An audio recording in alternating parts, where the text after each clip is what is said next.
All right. Okay. All right. All right. So I understand that it's just a matter of following up. And what I did when I first really got into it, I went to different properties. I wrote down 7 properties. And it's this one in particular that's really getting my attention because of the size of the place and where it's located. So, Oh, yeah. are you looking at this? I'm sorry, Willie. So you're looking at this property because you want to buy it for yourself and or are you looking I to want to wholesale it. Yeah, Oh, wholesale. well, I'm telling you the truth, man. The least important part of the whole wholesale transaction is the property. Property don't mean nothing really. It's the person, what problem, pain, or desire do they have? How's that impacting their life?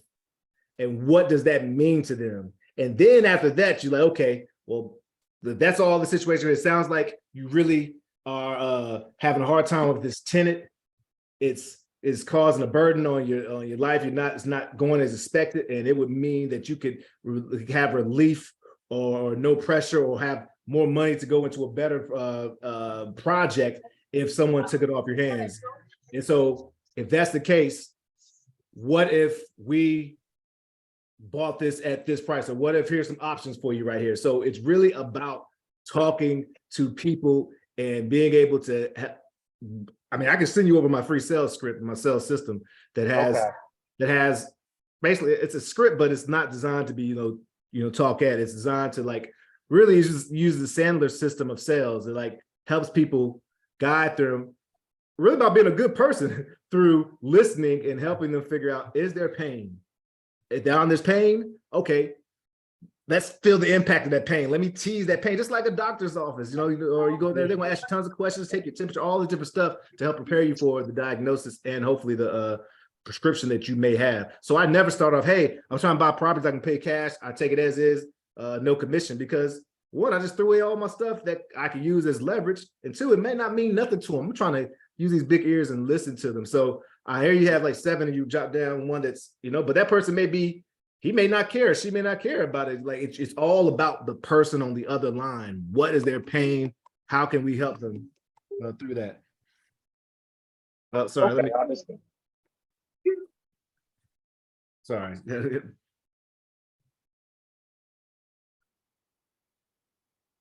All right, yep. So what other questions do you have, Willie? How do I start a contract? And what are those key trigger words that should be in the contract to kind of benefit the seller, the buyer, and of course myself? Awesome. Well, I can show you, I can send you some videos that goes over a purchase agreement. When I'm talking to a seller, I usually don't use the word contract because it has connotations or that may be scary. I usually use purchase document, purchase agreement mostly. But as long as your purchase agreement or contract doesn't say unassignable, you should be good to go.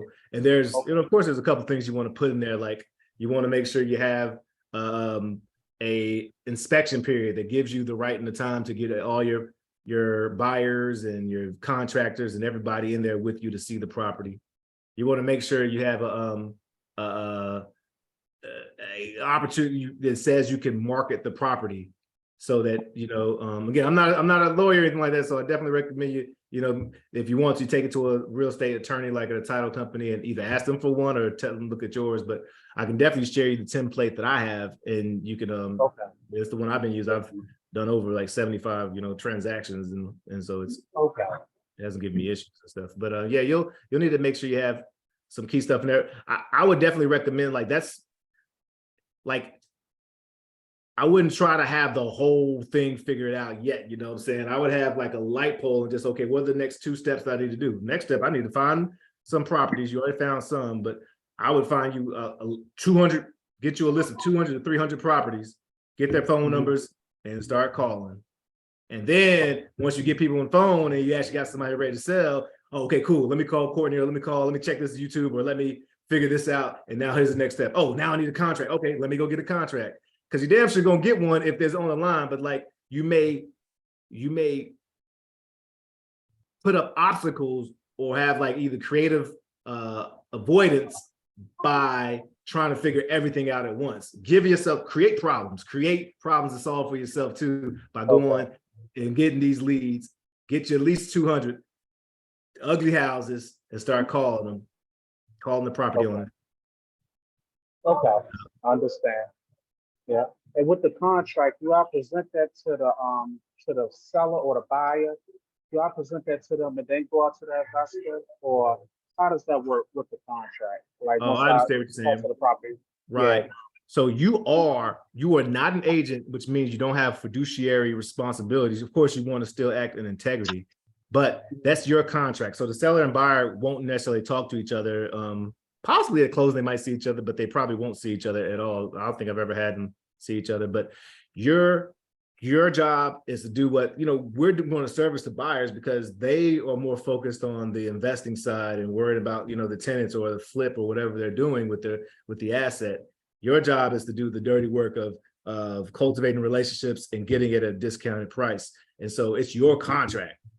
And what you do with it at the end that's what's so beautiful about it. You're going to have the skill, Willie, to be able to, invest anywhere you want. I made a lot of money wholesaling, and I've been able to buy a couple of properties, but the wealth comes in ownership or control, I should say, more than ownership, control of property. So I say all that to say, you find the property, you're going to lock it up under contract with the seller, and now you the buyer doesn't need to see that contract. You're going to have a separate contract for the buyer. It's called an assignment of the contract or assignment of the purchase agreement.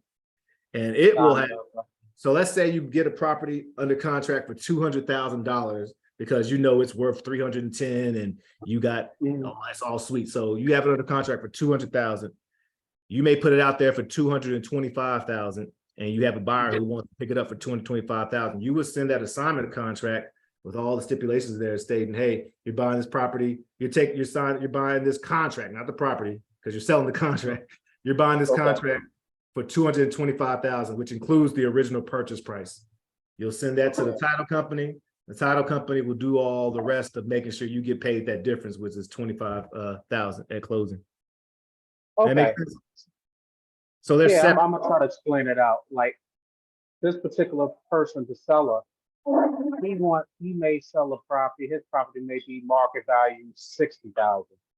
And so I go meet with this person and I give him a deal. I would give him a deal of 50,000 because I want to sell it to him for low market price.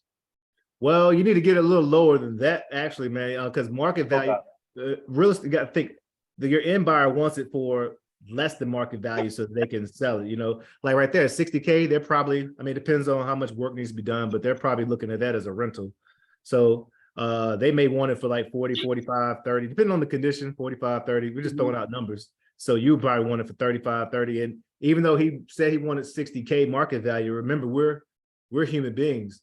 We rationalize, we make decisions with our emotions and rationalize that decision with our, our rational brain. So that's why digging in and having, building rapport, being trustworthy, you seem very, like you have good connection with people anyways, and you can find out, oh, this person actually really is in a situation where they need property at this, where they can take the property at this price because it's going to solve this issue, because imagine sellers, they have their guards up. You got people calling all the time. You got people, so you have to get that thing at a discount. And even that, I wouldn't be as concerned about what do I need to get property on the contract for, because once you have a buyer and they're ready and they're going to ask you what's your price, you can always just let them know, hey, my job right now, I'm just getting as much information to see if it's even something I want to buy. So then you just reverse it, flip it, ask a question or open-ended statement so that they're talking, you're getting more information. And then once you get the information, you get the pictures, whatever, then you can either come out to me or come to somebody or find out how much you actually can sell it for, or how much you can actually pay for it. So that's another good problem to solve.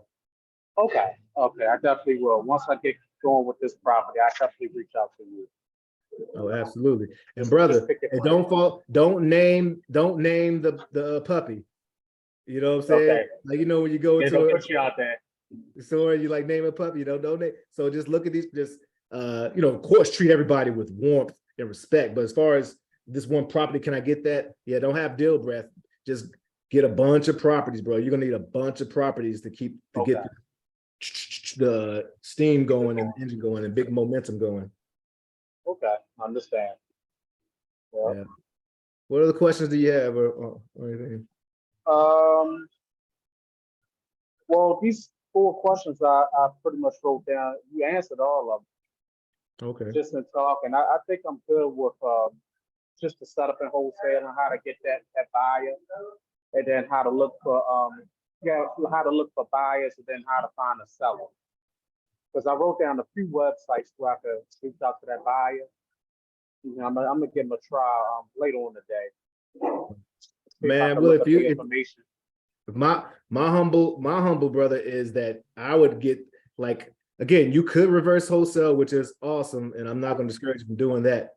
I just love having value. Now, your value may be, hey, I'm out here, I'm hungry, I'm going to find deals. Tell me where to go, what you're looking for, and but it's way more valuable to say, hey, I got this deal under contract. I'd love you to take a look at it, and the buyers are going to come. You know.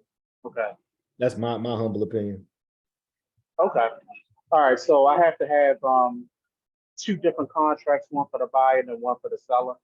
Right, exactly. There'll be a purchase agreement for the buyer, or contract, if you want to call it that, purchase agreement for the buyer, and an assignment of the purchase agreement. No, I'm sorry.